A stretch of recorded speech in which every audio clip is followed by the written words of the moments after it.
చూసారుగా పిండి వడియాలు ఎంత చక్కగా కరకరలాడుతూ ఉన్నాయో కదా. సో అలా చేతిలో తీసుకొని మెదపగానే మంచి సౌండ్ వస్తూ క్రంచీగా అయితే ఉన్నాయి కదా. మరి ఈ పిండి వడియాలని ఈ సమ్మర్లో సరైన కొలతలతో నిల్వ ఉండేటట్టుగా ఎలా పడతారో చూసేద్దాం. అలాగే ఈ వడియాలు కనుక ఒక్కసారి పట్టి అట్టి పెట్టేసినట్లయితే ఒక 2-3 ఇయర్స్ పాటు కూడా పాడవకుండా ఉంటాయి. అల్లం పచ్చిమిర్చి నువ్వుల్ని కూడా రెడీ చేసుకున్నాను. ఇక్కడ కొలత ఒకటేనండి. మనం ఏ బౌల్తో అయితే బియ్యం పిండిని తీసుకుంటున్నామో అదే బౌల్కి 8 బౌల్స్ వాటర్ అయితే తీసుకోవాలి. ఇక్కడ నేను 2 రకాల వడియాలు అయితే పట్టేశాను అనమాట. ఒకటి మినప్పప్పు షేప్లో ఉండే వడియాలు, మరొకటి పిండి వడియాలు మామూలుగా పలుచుగా ఉంటాయి కదా అలాంటివి. సో ఈ 2 టైప్స్కి మీకు కొలత చెప్తాను. మినప్పప్పులాగా గట్టిగా రావాలి అని అంటే గనక 1 గ్లాస్కి 6 గ్లాసులు వాటర్ తీసుకోవాలి. ఇక్కడ చూడండి, 1 గ్లాస్ నేను బియ్య పిండి తీసుకుంటే మరొక చిన్న గ్లాస్ తోటి ఉప్మా రవ్వ అంటే బొంబాయి రవ్వ ఉంటాం కదా, సూజీ, ఈ రవ్వనైతే తీసుకున్నాను. దానికి తగ్గట్లుగా ఇక్కడ 8 గ్లాసులు వాటర్ అయితే తీసుకుంటున్నా. పిండి వడియాలు గనక మినప్పప్పు వడియాలు షేప్లో రావాలి అని అంటే 1 గ్లాసు పిండికి 6 గ్లాసుల పిండి అయితే సరిపోతుంది. కానీ ఇక్కడ నేను 8 గ్లాసుల వాటర్ తీసుకోవడానికి కారణం ఏంటి అని అంటే బియ్యం పిండితో పాటు మరొక టీ గ్లాసులు బాంబే రవ్వ కూడా కలిపాను కాబట్టి 8 గ్లాసులు తీసుకున్నా. ఇలా ఉంటే టెక్స్చర్కి చాలా బాగా అయితే సరిపోతుంది. ఇప్పుడు ఒక 2-3 లోటాలు వాటర్ అయితే మనకి ఇక్కడ కొలత ఏమి ఉండదండి. పిండి అనేది బియ్యం పిండి కానీ ఆ ఉప్మా రవ్వ కానీ జారు గరిటె ఎట్లా ఉంటుందో అట్లా రావాలి. అంటే దోశల బ్యాటర్ లాగా రావాలి, అలా కలుపుకోవాలి. కాబట్టి ఎన్ని వాటర్ అవసరమైతే అన్ని వాటర్ ఇక్కడ యాడ్ చేసుకోవాలి. ఈ వడియాలు పడుతున్నప్పుడు మనకు అస్సలు విసుగనిపించదు. మా చిన్నప్పుడైతే మా పేరెంట్స్ ఈ వడియాలు పడుతున్నప్పుడు మమ్మల్ని కాపలాగా పెట్టేవాళ్ళు, అలాగే మేమే పట్టేవాళ్ళం. చూడండి, ఇక్కడ బ్యాటర్ అయితే దోశపిండి బ్యాటర్ లాగా గరిటె జారుగా అట్లా అయిపోయింది కదా. దీన్ని ఇప్పుడు పక్కన పెట్టేసుకుందాం. ఇలా ఎందుకంటే మరుగుతున్న వాటర్లో పోసేటప్పుడు ఉండలు కట్టకుండా ఉండడానికి అలా వాటర్ తోటి పిండిని మనం కలుపుకోవడం జరుగుతుంది. ఇక్కడ నేను స్టవ్ పెట్టేసిన తర్వాత ఈ 8 గ్లాసులు వాటర్ని తీసుకొని హీట్ చేసుకుంటున్నాను. ఇలా బాగా రోలింగ్ బాయిల్ ఏమీ అవ్వక్కర్లేదు. కొంచెం హీట్ అయిన తర్వాత మన టేస్ట్కి సరిపడా సాల్ట్, జీలకర్ర, అలాగే ముందుగా నూరి పెట్టుకున్నటువంటి అల్లం పచ్చిమిర్చి, మన టేస్ట్కి సరిపడా నువ్వుల్ని యాడ్ చేసుకుంటే సరిపోతుంది. చూడండి, ఇక్కడైతే నేను 1 బై 1 యాడ్ చేసేస్తున్నాను. దీనికి ఏమన్నా పలానా స్టేజ్లో వాటర్ హీట్ అయిన తర్వాతనే కలుపుకోవాలా అన్న డౌట్ ఏమీ అక్కర్లేదండి. ఎలా అయినా సరే వీటిని కలుపుకోవచ్చు. పిండిలో ఆ ఉడుకుతున్నప్పుడు మొత్తం కూడా కుక్ అయిపోతాయి. సో ఇక్కడ అలాంటి డౌట్స్ ఏమీ పెట్టుకోకండి. ఇక్కడ వాటర్ కొంచెం వేడెక్కాయి అనుకున్నప్పుడు మనం ఏం చేయాలంటే మనం ముందుగా వాటర్లో కలుపుకున్నటువంటి బియ్యం పిండి బ్యాటర్ని తీసుకొచ్చి దీనిలో కలుపుకుంటూ గరిటెతో తిప్పుతూ కలుపుతూ ఉండాలి. చూడండి, పెద్ద బౌల్లోనేమో గరిటెతో తిప్పుతున్నాను, పైనుంచి ఆ బియ్యం పిండి మిక్స్చర్ని అయితే పోస్తున్నాను అనమాట. ఇలా పోయడం వల్ల మనకి ఉండలు కట్టకుండా పిండి బాగుంటుంది. అందుకనే వాటర్లో బియ్యం పిండిని కలపాలి అని చెప్పి చెప్తున్నాను.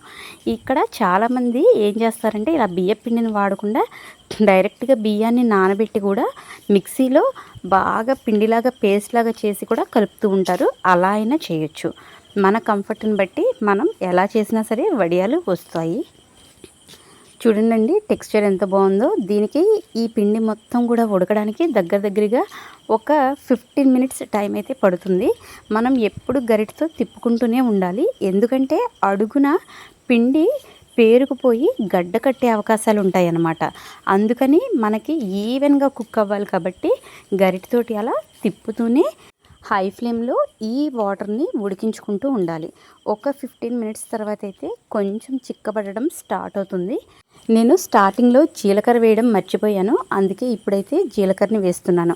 చూడండి, ఇంగ్రీడియంట్స్ మళ్ళీ చెప్తున్నాను. ఈ వాటర్లో ఉన్నదైతే సాల్ట్, జీలకర్ర, నువ్వులు, అల్లం పచ్చిమిర్చి పేస్ట్, ఇవే అన్నమాట. వీటి వల్లే మన పిండి వడియాలకి కావలసినంత టేస్ట్ అయితే వస్తుంది. మా పేరెంట్స్ అయితే సమ్మర్ హాలిడేస్లో మేము చదువుకునేటప్పుడు పొద్దున్నే 6:30-7 కల్లా ఈ పిండిని ఉడకబెట్టేసేసి మాకు బౌల్స్, స్పూన్స్ ఇచ్చేసి మాతోటే వడియాలు పట్టించేవాళ్ళు. చాలా చాలా సరదాగా అయితే పట్టేవాళ్ళం. అవి పడుతున్నంతసేపు చాలా ఇంట్రెస్టింగ్గా ఉండేదన్నమాట. ట్విస్ట్ ఏంటంటే మాతో వడియాలు పట్టించి వాటికి కాపలాగా కూడా మమ్మల్నే పెట్టేవాళ్ళు. కాకులు కానీ ఈగలు కానీ వాలకుండా 11, 12 మిట్ట మధ్యాహ్నం వరకు కూడా మాతోటే కాపలా కాయించేవారు మా పేరెంట్స్. ఆ రోజులే వేరు కదండి. సో ఇక్కడైతే కొంచెం టెక్స్చరు మీకు కూడా తెలుస్తుంది కదా, కొంచెం దగ్గర పడుతున్నట్టు అనిపిస్తుంది. ఇంకొక 10 నిమిషాలు కనుక ఉడికినట్లయితే పూర్తిగా దగ్గర పడిపోతుంది. పిండి వడియాలు పల్చగా పట్టుకోవాలి అనుకున్న వాళ్ళకైతే కొంచెం లూజ్గా టెక్స్చర్ ఉంటే సరిపోతుంది. అదే మినప్పప్పు షేప్లో వడియాలు పట్టాలి అనుకున్న వాళ్ళకైతే టెక్స్చరు ఇంకొంచెం దగ్గరగా వచ్చేలాగా ఉడికించుకోవాలి. అలా చేస్తే మినప్పప్పు వడియాల షేప్లో మనం చేత్తోనే పట్టేసుకోవచ్చు. సో ఇప్పుడు నేనైతే మినప్పప్పు వడియాల్లాగా పట్టాలి అనుకుంటున్నాను కాబట్టి నాకు ఇక్కడ కొంచెం థిక్నెస్గా రావాలి. దానికి తగ్గట్టుగా అయితే నేను ఉడికించుకుంటున్నాను. ఎంత ఎండొచ్చినా భరిస్తాం కానీ వాన ఒక్క చినుకు పడితే చాలండి మనకి చిరాకు అనిపిస్తుంది కదా. ఈ ఎండలో చేసుకోలేని పనులంటూ ఉండవు. నేనైతే సంవత్సరానికి సరిపడా కారాన్ని కానీ, ఇలా వడియాల్ని కానీ, ఊరమిరపకాయలు కానీ, పసుపు కొమ్ములు ఎండబెట్టి ఇంట్లోకి కావాల్సిన పసుపుని కానీ, ఇలాంటివన్నీ కూడా ఈ సమ్మర్లోనే ప్రిపేర్ చేస్తూ ఉంటాను. సో నాకు హాలిడే ఉన్నప్పుడు నేను ఈ విధంగా అయితే ఇంట్లోకి కావాల్సినవన్నీ ప్రిపేర్ చేస్తాను. చూడండి ఇక్కడ బబుల్స్ ఫామ్ అవుతున్నాయి. ఈ స్టేజ్లో స్టవ్ ఆఫ్ చేసేసి ఒక అరగంట మూత పెట్టి వదిలేస్తే పిండి కాస్త ఉడికి చల్లబడుతుంది. అప్పుడు మనకి చేతికి వడియాలు పెట్టుకోవడానికి చాలా వీలుగా అయితే ఉంటుంది. ఇదిగోండి నేనైతే మంచం పైన ఒక తడి క్లాత్ని పరిచేసేసాను. పరిచేసి పిండిని కొద్ది కొద్దిగా తీసుకుంటూ మినప వడియాల షేప్లో అయితే పెట్టేసేస్తున్నా. ఈ టైప్లో వడియాలు పట్టాలి అని అంటే మనకు అసలు ఎండతోనే పని లేదు. డైరెక్ట్గా మనం ఫ్యాన్ గాలి కింద కూడా వీటిని ఆరబెట్టేసుకోవచ్చు. అంత ఈజీగా అయితే అయిపోతాయి. మనం పట్టేసిన హాఫ్ అన్ అవర్కే వడియాలు ఎండిపోయే స్టేజ్కి అయితే వచ్చేస్తాయి. అంత ఈజీ అనమాట. సో ఈ టైప్ వడియాలకైతే అసలు మనకి ఎండతోనే పని ఉండదు. పల్చటి వడియాలు పెట్టాలి అనుకుంటే మాత్రం కంపల్సరీ ఫుల్ ఎండ అయితే కావాల్సిందే. వీటినైతే చూడండి చాలా కష్టమైతే అనిపించింది నాకు. ఎందుకనంటే చాలా ఓపిక్గా ఒక్కొక్క వడియాన్ని షేప్ తీసుకొస్తూ పెట్టాలి కాబట్టి టైం అయితే చాలా ఎక్కువ పట్టింది. అదే మనం స్పూన్తో పట్టే వడియాలు అయితే 15 మినిట్స్ ఎక్కువ తక్కువ. మా పాపకి హాఫ్ డేస్ అయినా సరే ఒక హాఫ్ అన్ అవర్ అయినా సరే నేను పడతానమ్మా అని చెప్పి పాపం ట్రై చేసింది. కానీ తనకి ఇలా షేప్లో వడియాలు పట్టడం అయితే కుదరలేదు. చిన్నపిల్లవి కదా అని చెప్పి ఇక తనని వద్దని చెప్పి ఇక నేనే పట్టుకున్నాను అనమాట. దగ్గరగా నాకు గంటన్నర టైం అయితే పట్టింది. కానీ దూరం నుంచి చూస్తే మాత్రం ఇవి నిజంగా పిండి వడియాలా లేదంటే మినప వడియాలా అన్నట్టు అనిపించింది. అంత బాగా అయితే కుదిరాయి. నేను దాదాపుగా ఒక 4-5 ఇయర్స్ దగ్గర నుంచి వడియాలు పట్టడం మానేశానండి. ఎందుకంటే కొంచెం హెల్త్ ఇష్యూస్ వల్ల ఇలాంటి ఆయిల్ ఫుడ్ కానీ లేదంటే సాల్ట్ కంటెంట్ కానీ తినకూడదు అని చెప్పి అనుకునేసరికి ఆ విధంగా ఒక 5 ఇయర్స్ గ్యాప్ ఇచ్చి మళ్ళీ ఇప్పుడైతే నేను ఇలా వడియాలు పడుతున్నాను. ఇక్కడ మీకు ఒక విషయం చెప్పాలి. నేను ప్రతిరోజు కూడా కాకులకి, కుక్క పిల్లలకి, ఉడతలకి ప్రతిరోజు డైలీ అన్నం పెడతానమాట. దానివల్ల అవి ఏమనుకున్నాయో తెలియదు కానీ నేను వడియాలు పట్టిన తర్వాత పక్కనున్న మామిడి చెట్టు పైన ఉండి వాటి భాషలో ఏవో అరుస్తూ మాట్లాడుకున్నాయి. ఒక్క కాకి కూడా వచ్చి వాలడం కానీ లేదంటే గనక అక్కడ దగ్గరలో తిరగడం కానీ అసలేమి చేయలేదు. అవే నేను పట్టిన వడియాలకి కాపలాగా ఉన్నాయి. మేబీ అర్థం చేసుకున్నాయేమో అనుకున్నా. ఇక ఇక్కడ చూడండి పట్టడం అయిపోయిన తర్వాత ఎంత కలర్ఫుల్గా ఉన్నాయో. మినప వడియాలంటే నమ్మేస్తారు కదా. ఇక ఈ టైంలోనే నేను ఇంట్లోకి కావలసిన కూరకారానికి కూడా ప్రిపరేషన్స్తో అయితే ఉన్నాను. ఎండుమిర్చిని, మెంతులు, జీలకర్ర, ధనియాలు వీటన్నింటిని కూడా ఎండబెట్టేశాను.